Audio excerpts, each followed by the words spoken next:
नमस्कार साथियों, आज इस वीडियो में हम निपुण योजना के अंतर्गत कक्षा 3 के सप्ताह संख्या 14 की रूपरेखा के बारे में जानेंगे।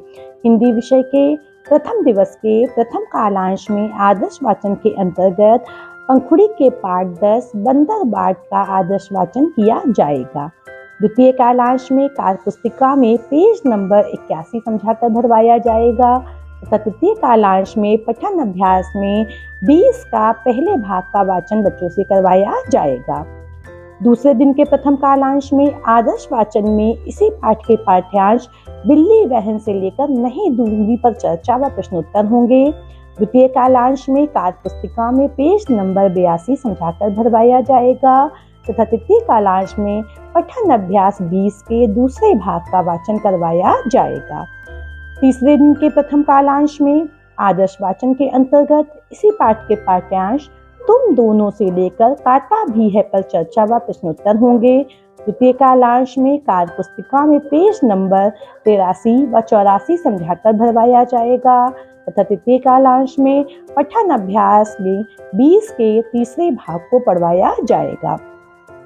चौथे दिन के प्रथम कालांश में आदर्श वाचन के अंतर्गत इसी पाठ के पाठ्यांश या टुकड़ा से करेंगे पर चर्चा होगी व प्रश्नोत्तर होंगे। द्वितीय कालांश में कार्य पुस्तिका में पेज नंबर 85 समझाकर भरवाया जाएगा तथा तृतीय कालांश में पठन अभ्यास में 20 के चौथे भाग का वाचन कराया जाएगा। पांचवें दिन के प्रथम कालांश में गतिविधि होगी जिसमें बच्चे मौखिक कहानी सुनाएंगे तथा उस पर चर्चा होगी। द्वितीय कालांश में कार्य पुस्तिका में पेज नंबर 86 समझाकर भरवाएंगे तथा तृतीय कालांश में स्वतंत्र पाठन के अंतर्गत पुस्तकालय द्वारा बच्चों को पुस्तकें पढ़ने के लिए दी जाएंगी। छठे दिन के प्रथम कालांश में मौखिक विकास के अंतर्गत बंदर बाट या झगड़ा विषय पर चर्चा होगी या हम रोल प्ले करवा सकते हैं। द्वितीय व तृतीय कालांश में सभी बच्चों का साप्ताहिक आकलन किया जाएगा। इसी तरह से गणित विषय के सप्ताह संख्या 14 में प्रथम दिवस में संसाधन चाहिए होंगे संख्या कार्ड और संख्या 4। इसका उद्देश्य होगा 2 अंकीय संख्याओं को अवरोही व आरोही क्रम में लगाना। मैं करूँ कालांश में गतिविधि होगी जिसमें फर्श पर 50 से 70 तक की संख्याओं ब्लॉक बनाकर लिख दी जाएंगी और बच्चों को उन पे कूदना होगा तथा आगे और पीछे की संख्या बताना हो गया। हम करें कालांश में बच्चों को संख्या कार्ड देकर उससे आगे और पीछे आने वाली संख्या के बारे में बात करेंगे।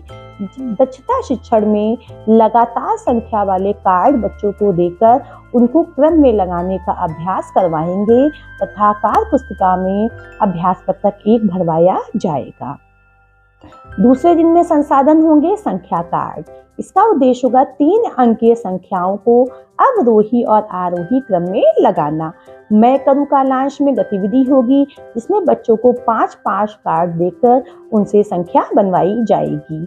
हम करें कालांश पर बोर्ड पर संख्या लिखकर बच्चों को बढ़ते हुए क्रम में उन संख्याओं को लगाना होगा और दक्षता शिक्षण में संख्याएं देकर बच्चों को आरोही क्रम में लिखना सिखाया जाएगा तथा कार्यपत्रक 2 भरवाया जाएगा।